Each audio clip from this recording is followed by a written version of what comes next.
कनिष्ठबल पत्नी को हत्या कला स्वामी। घटनाटी घटी कटक सिद्धेश्वर साहिर परिवार संपर्क को नहीं हत्याकांड घटी प्रकाश पाई। आउ स्वामी अनुरोध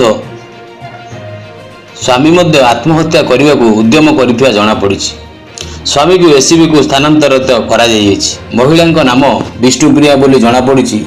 से साइबर थाना रे पुलिस सिग्नल रे कार्यरत कर स्वामी विश्वजीत मल्लिक व्यवसाय करुले बोली जना पड़ी।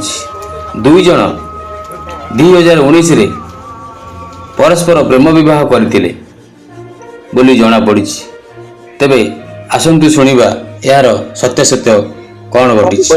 आज दिन प्राय 2टा पाखापाखि आम गोटे खबर मिलला जे सिद्धेश्वर साइड जन स्वामी स्त्री भड़ा रोते से झगड़ा लगी स्वामी स्त्री को आटाक कर मूर्छ अवस्था पकड़ से निजे भितर पशि।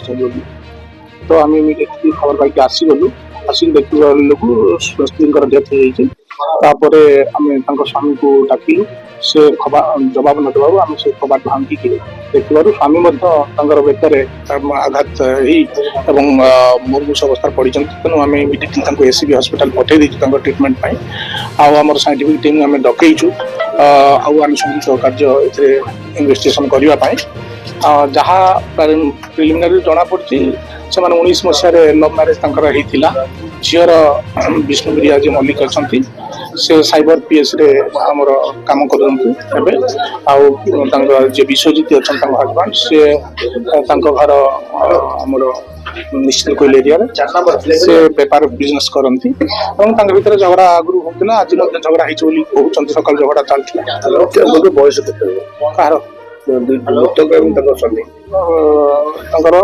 मृतक प्राय 27-30 भर हम स्वामी तो कहीपर गोटे झी प्राय 5 वर्ष हम गोटे झी अच्छे घर शोर जो जहाँ ये गोटे छुरी द्वारा अटैक कर बेक को अटैक कर मुह साइंटिफिक टीम आसिले देखिले विशेष सब जना प्रिलिमिनारी जहाँ तो भीतर पाटितुंड होता और इन्वेस्टिगेशन कले जना पड़े।